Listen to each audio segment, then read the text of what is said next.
अस्सलाम वालेकुम dear students. आज के लेक्चर में हम जो है वो डिकोडर्स को देखेंगे। उससे पहले हम देखते हैं कि डिकोडिंग प्रोसेस क्या होता है। डिकोडिंग क्या होता है कि हम जो है वो एन इनपुट जो है एन बिट इनपुट को हम कन्वर्ट करते हैं एम बिट आउटपुट के कोड के अंदर। ठीक है कि हमारे पास सपोज जिस तरह कि हमारे पास जो है वो 2 इनपुट का या 3 इनपुट का जो है हमारे पास जो है वो इनपुट है, और हम उसके 2 से ज़्यादा 3 बिट किससे ज़्यादा जो है वो उसके जो है वो 2 बिट में 4 मैक्सिमम, और 3 बिट के जो है वो इनपुट है उसके अंदर जो है वो मैक्सिमम जो है वो 8 जो है वो यूनिक आउटपुट जो है हम क्रिएट करते हैं। इसको हम जो है वो डिकोडिंग कहते हैं। और वो जो सर्किट जो ये डिकोडिंग को परफॉर्म करता है, सर्किट जिसकी मदद से हम जो है ये डिकोडिंग को हासिल करते हैं, उसको हम जो है वो डिकोडर्स कहते हैं। जो डिकोडिंग होती है उसके जो है उसके जो फंक्शन ब्लॉक्स होते हैं उनको हम जो है वो एन टू एम, मतलब जो एन फॉर एन जो होता है वो हमारा जो है वो इनपुट होता है, और एम जो होता है वो हमारा आउटपुट जो है वो डिकोड्स होते हैं। तो हम उनको जो है वो N to M line decoders जो है वो उनको कहते हैं और जो एम होता है वो 2 रेज़ पावर एन, मतलब अगर जो है हमारे पास जो है वो एन 2 है तो उसमें अप टू हम जो है 4 जो है वो डिकोडर्स जो है वो बना सकते हैं, यूनिक डिकोडर्स बना सकते हैं। और अगर हमारे पास जो है वो एन जो है वो 3 है तो उससे 2 रेज़ पावर 3 8 जो है 8 तक हम जो है वो यूनिक डिकोडर्स बना सकते हैं या उससे कम बना सकते हैं। ठीक है, अब हम जो है वो डिकोडर्स की एग्जांपल देखते हैं कि हमारे पास जो है 1 to 2 लाइन जो है वो डिकोडर्स हो सकता है। इसमें जैसे आप यहाँ पे देख रहे हैं कि हमारे पास एक जो है वो बिट के अंदर जो है वो इनपुट है, उसको हम रिप्रेजेंट कर रहे हैं ए के साथ। तो ए की अगर वैल्यू जो है वो 0 होगी तो उस पर वो जो है उस पर एक यूनिक जो है वो डिकोडर होगा D0, और अगर ए की वैल्यू जो है वो 1 होगी तो उस पर जो है वो एक डिकोडर जो है वो D1 बनेगा। ये उसका जो है वो सर्किट डायग्राम हो गई कि अगर जो है ए की वैल्यू 0 का मतलब ये है कि ए का कॉम्प्लीमेंट ए जो है वो 0 होगा। ए का कॉम्प्लीमेंट जो है वो उसको हम रिप्रेजेंट कर रहे हैं ए कॉम्प्लीमेंट, और उसको जो है वो हमारा जो है वो डिकोडर D0 हो गया। और सिंपल ए जो है वो हमारा डिकोडर 1 या जो है उसको हम ए कह रहे हैं। ठीक है, अब हम जो है वो 2 to 4 लाइन डिकोडर्स को देखते हैं। 2 to 4 लाइन डिकोडर्स के अंदर क्या होता है कि हमारे पास 2 इनपुट्स होती हैं, और 2 इनपुट से हम जानते हैं कि उससे जो है वो टोटल 4 पॉसिबल कम्बिनेशन हो सकते हैं, 0 0 0 1 1 0 1 1। तो ये हर पॉसिबल जो कम्बिनेशन है उसके ऊपर जो है वो एक यूनिक किस्म का जो है वो डिकोडर बनता है। 0 0 पे मतलब A1 का कॉम्प्लीमेंट और A0 का कॉम्प्लीमेंट, उस पर जो है वो D0 बन रहा है, और जो है वो A1 का कॉम्प्लीमेंट और A0 जो है उसके ऊपर जो है वो D1 बन रहा है। A और A0 का कॉम्प्लीमेंट A1 और A0 का कॉम्प्लीमेंट उसके ऊपर D2 बन रहा है। A1 और A0 के ऊपर जो है वो D3 बन रहा है। तो हर जो है वो डिफरेंट हमारे जो इनपुट्स हैं उनकी स्टेट्स के ऊपर डिफरेंट जो है वो डिकोडर्स जो हैं वो बन रहे हैं। तो इसको हम 2 to 4 कहते हैं कि इसके अंदर 2 इनपुट्स होंगी और इससे जो है वो 4 लाइन जो है वो डिकोडर बन जाएगा।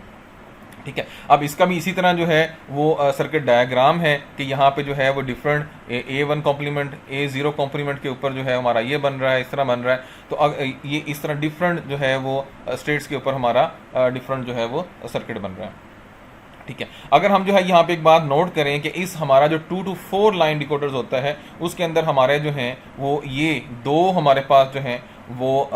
1 to 2 लाइन डिकोडर उसमें यूज़ होते हैं, और हमारे पास 1 2 3 4 हमारे पास जो हैं वो हमारे पास एंड गेट यूज़ होते हैं। ठीक है, एंड गेट क्या है कि ये जो डिफरेंट कम्बिनेशंस हैं उनके अंदर जो है वो एंड गेट, जैसे D0 क्या है A1 कॉम्प्लीमेंट और A0 कॉम्प्लीमेंट, इनका जो है वो एंड गेट होगा। इसी तरह D1 जो है वो A1 कॉम्प्लीमेंट और A0 का जो है वो, और इसी तरह ये जो बाकी दोनों हैं वो भी डिफरेंट स्टेट्स पे इनके जो हैं वो 4 जो हैं वो एंड गेट्स होंगे।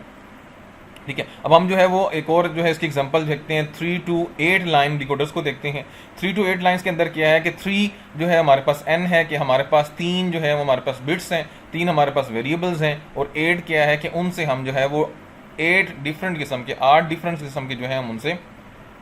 लाइन के जो है वो डिकोडर बना रहे हैं। ठीक है, तो ये हमारे पास यहाँ पे जो है वो 3 इनपुट्स के पॉसिबल जो हैं वो 2 3 8 पॉसिबल जो है वो कम्बिनेशन आ जाएगी, 0 0 0 0 1 0 1 0 अप टू 1 1 1। तो उस हर डिफरेंट जो इनपुट का कम्बिनेशन है उसके अगेंस्ट हमारे पास जो है वो एक स्पेसिफिक जो है वो डिकोडर्स ऑन होगा। ठीक हो गया। जैसे 0 0 है कि x2 complement, x1 complement, x0 complement, उसके अगेंस्ट जो है वो हमारे पास डिकोडर जो है वो Z0 होगा, Z0 होगा, ठीक है। सिमिलरली जो है वो हमारे पास अगर जो है x2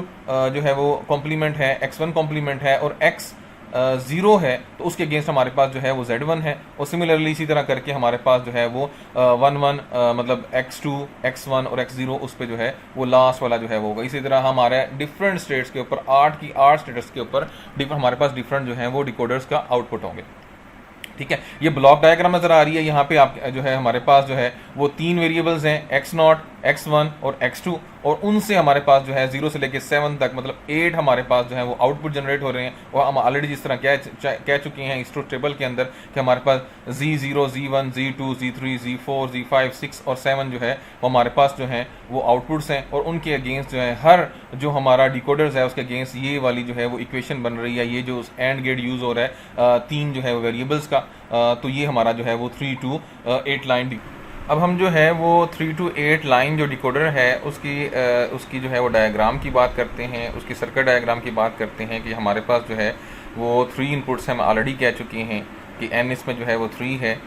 A0 A1 और A2, ठीक है। और हम जो है वो यहाँ पे हमने कहा कि उनके डिफरेंट स्टेट्स के ऊपर कि मतलब जो है वो फर्स्ट स्टेट क्या है कि A2 का भी कॉम्प्लीमेंट, A1 का भी कॉम्प्लीमेंट और A0 का भी कॉम्प्लीमेंट। तो यहाँ पे जो है उनके साथ नैंड गेट लग रहा है, उनके साथ जो है वो नॉट गेट लग रहा है, जिससे जो है उनका वो कॉम्प्लीमेंट बन रहा है। तो हम जो है यहाँ पे Z0 के ऊपर मतलब जो है फर्स्ट हमारा जो डिकोडर है उसमें जो है वो A2 कॉम्प्लीमेंट, A1 कॉम्प्लीमेंट और A0 का कॉम्प्लीमेंट है, ये तीनों का जो कॉम्प्लीमेंट है उनका जो है वो एक एंड गेट है, और उसके अगेंस्ट जो है वो हमारे पास जो है वो Z0 जो है वो डिकोडर आ रहा है। सिमिलरली जो है हमारे पास ये Z1 है, इसके अंदर जो है वो A2 का भी जो है वो कॉम्प्लीमेंट यहाँ पे जो है नॉट गेट यूज़ हो रहा है, A1 का भी जो है वो नॉट गेट यूज़ हो रहा है, जबकि जो A0 है यहाँ पे जो है वो कॉम्प्लीमेंट नहीं बल्कि नॉर्मल है, तो उसका जो है वो यहाँ पे कॉम्प्लीमेंट की बजाय A0 की कॉम्प्लीमेंट की बजाय यहाँ पे उसका इनपुट जो है वो A0 यूज़ हो रहा है।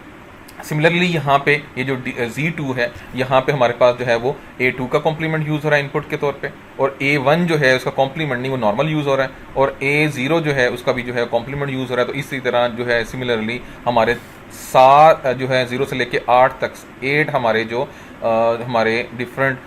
डिकोडर स्टेट्स हैं उनके ऊपर जो है वो 3 बिट का डिफरेंट जो है जो इनपुट की स्टेट हैं उनके अगेंस्ट जो है वो एक स्पेसिफिक जो है वो डिकोडर इनेबल हो रहा है। तो ये हमारा जो था वो हम ये टॉपिक हमारा डिकोडर्स था, और उसमें हमने जो है वो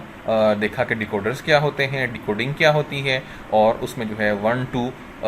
2 लाइन जो है वो डिकोडर्स हमने देखा, फिर 2 to 4 लाइन्स डिकोडर्स हमने देखा, और एट द एंड हमने जो है वो 3 to 8 लाइन्स डिकोडर देखा। उनकी हमने जो है उनका जो है वो ट्रुथ टेबल, उनकी जो है वो ब्लॉक डायग्राम और उनकी सर्किट डायग्राम जो है उसको हमने इसमें जो है वो कवर किया।